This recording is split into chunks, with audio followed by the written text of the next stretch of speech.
Hello, my name is Rob Elliott. I am the editor for the docket call as well as a board member representing the 6th District for the Young Lawyers Conference. This interview that we're doing today is part of an ongoing series where we're getting to know different young lawyers across the state of Virginia that are involved with the YLC. So my guest joining us today is an associate for Wharton, Aldheiser, and Weaver, PLC in Harrisonburg, Virginia. She recently co-authored an article for the YLC entitled "Stop in the Name of Bankruptcy Law: Complying with the Automatic Stay," and we'll have a description. We'll have a link in the description of the video, so you can check that article out after the interview. So, Emily, thank you so much for being here and welcome. Thank you for having me, Rob. Sure. So, first, can you just introduce yourself and kind of tell us a little bit about your practice? Of course. So, as Rob said, my name's Emily Gindhart, and I am an associate with Wharton Aldheiser and Weaver, which is a 19 lawyer firm in the Shenandoah Valley. We're a full service firm, but I focus my practice primarily on corporate and business law, assisting entrepreneurs and enterprises with pretty much anything they may face in the formation, operation, or the dissolution of their businesses. And before I joined WAW about 2.5 years ago now, I received my law degree from the University of Richmond School of Law and my undergraduate degree from the University of Virginia. Okay. Great. Awesome. So what does a kind of a normal business day look like for you or a normal work day? I wouldn't say that I have one normal work day, but they tend to fall into one of three patterns. And so, for example, my most common work day, I would call it drafting days. And on these days, I would probably spend about 4 to 6 hours focusing on drafting and revising a set of transaction documents, motions, or a memorandum in support or opposition. And the rest of the day is pretty much filled with follow ups with clients, my partners, and staff on other ongoing matters. The second type of work day is a filing or hearing day. Okay. Wouldn't necessarily consider this to be a work day, more so like the 24 or 36 hours before a filing or hearing. And those days are really focused on collaboration and finalizing arguments, and servicing, and then, of course, attending or filing whatever needs to be filed. And then the last day are what I like to call the oh my goodness days, where it usually starts off as one of those 2 days. But you always can get that call from a client that needs immediate attention. And, for example, if they were served with a notice of default that has to get taken care of that day. Or another common one is having to review contracts for an upcoming bid date. And so it's pretty intense combination of the other 2 days where you're drafting and collaborating constantly. Okay. So how often or how frequently would you say that you are in court or going to court? Um, I'd say probably like a couple of times a month. My work is Okay. really more focused on transactional and drafting. Okay. All right. And what would you say is the most enjoyable part of your practice? Well, I decided to pursue the legal profession because it offers a seamless blend of the art of advocacy and the pursuit of intellectual curiosity. And luckily, 5.5 years later, after deciding to make that plunge, I still feel like that this is what drove me to practice and keeps me in it. No one has quite like snapped my rose-colored glasses quite yet. And so every day I get to draft arguments and do research, pretty much always constantly learning because even though we have this like mostly unwavering adherence to stare decisis, the law is anything but static, and so it's just constantly dynamic and ever evolving, and I feel like I'll never quite stop learning, and so I really enjoy that and being able to use that understanding and learning to make the lives better for the people that I work with. Sure. Okay. All right. On the flip side then, what would you say is one of the least enjoyable parts of your practice? Well, my practice is primarily working with small business owners who are incredibly passionate about their work. So some it's like their child, and others it's like a part of them. And this passion tends to result in this endless streams of ideas about how to move their business into the next level. But unfortunately, I have to be the bearer of bad news sometimes when those ideas aren't necessarily compatible with the legal realities. Uh, and so I would say my least favorite part is having to tell people no, because even though Okay. I don't create these legal constraints, I'm kind of stuck with them. Yeah. Um, but one part of my practice that I've been working on is not just leaving at no, but leaving it as a no but.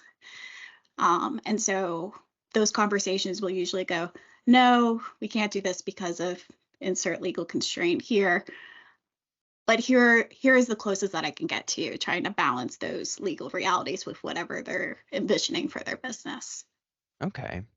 Are you discussing things or speaking with clients often? Yes. Yeah. Okay. So I pretty much communicate with them like every day or most Okay. days, just trying to catch up on like transactions and where we're at on things. Okay. Are those in-person meetings or phone calls or Primarily phone calls. Sometimes we'll do video conferences and okay. also emails. Okay. All right. Great. So if there's something that you would say you had to learn the hard way. Is this being recorded? I'd have to Yeah, say. but editable. So we can do a couple takes. Okay. Um, I'd probably say it would be the application of the law of diminishing returns in my practice. Before going into my understanding of this principle, I was a psychology major, so my understanding of economic principles are rudimentary at best. But with that said, it essentially stands for this idea that if you continue to increase one factor, like time, while maintaining all other factors at a constant level, you'll eventually reach this point where those increases in that one factor, time, will lead to an insignificant increase in like the benefits or might even come to a detriment. And so, for example, um, when you get an assignment, there's this like certain sense of like adrenaline where you just want to dive deep into it. Um, and given the breadth and depth of information that you can get from the simple Boolean search, it's really tempting to just go deep and figure it out. But because my practice is I bill hourly, um, going to every fathom for every client for every matter is not necessarily going to bring the benefits of that extra hour.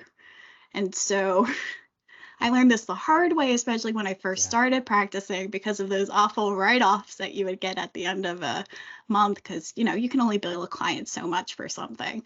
And so it's a constant test of experience and checking your gut to see how far you actually have to go on an issue to make it work for your client. And the other place that I see this is when I'm working late. And so it's really tempting to put in that one more hour, but at some point, that one more hour is going to throw off the whole next day because you're not going to feel productive because you're tired trying to work through it. And so, really trying to see the value of the hour today versus the 8 hours that I have tomorrow and trying to be disciplined on how I work with that. And so, Sure. That's I had yeah, some that's pretty rough days in there. yeah, that's a great point and something that I know the YLC and the bar as a whole has tried to focus on in recent years on attorney wellness and making sure that you are rested for that next day because it absolutely is tempting and then you can look at the clock and go, oh, what do you know? It's tomorrow anyways. Yeah, might as well keep going, right? No, Right. it's not worth it. Yeah. Okay. So how has getting involved in the Young Lawyers Conference impacted your practice, or Yeah, so I have a relatively small firm. there's only 3 associates at my firm. In my local bar community, we also don't really have very many young lawyers. And so the YLC kind of expands my pool of perspectives that I have to draw on from other young lawyers that might be overlooked in other contexts. For example, I guess you would probably be the better person to discuss this as the editor of the YLC newsletter. But many of these articles are written by young lawyers with things that they feel passionate about and information that they feel will help other young lawyers. And I can't really think of another platform where you would find something of similar relevance to your practice as a Virginia young lawyer than a resource like that. And so pretty much it just gives me a diversity of perspectives that I would otherwise not have. Sure, yeah. You meet so many other attorneys that you wouldn't in practice. We'll get calls at our practice all the time, people asking for a bankruptcy attorney or a commercial litigation or something that you go, well, that's outside of my bubble. So Yeah. I don't, but for the YLC, I wouldn't have met um, some of those people like yourself. So yeah. Any parting thoughts you'd like to leave us with? Um, well, for those of you who are a little bit more passive members of the YLC, the state bar, your local bar, like myself, I'd like to just point out that there's many different ways to participate, requiring varying amounts of work and types of work as well. And so if you're like looking for leadership, like that's definitely clear and you can be just district representative or go all the way up. Or if you're more of a homebody like me and rather participate, well, I don't know, polishing off a bag of Cheetos on your couch, drafting an article, like there's that place for you too. And so I'd encourage you to look for other ways to participate that best fit your personality and how you want to practice law. Yes, and those articles are greatly appreciated. Again, my guest today has been Emily Gindhart. You can check out her article, "Stop in the Name of Bankruptcy Law: Complying with the Automatic Stay." That's on the YLC website underneath the yeah, excuse me, that's on the Virginia State Bar website underneath the um, Young Lawyers Conference tab there. So if you are listening to this and you are a young lawyer and want to be a part of the YLC, we'll add an interest form in the description below. Please reach out to our members, get plugged in. If you want to be part of this interview series, then please email me at editor@docketcallnewsletter.com and we'll set that up really soon. Emily, again, thank you so much. Thank you so much for having me.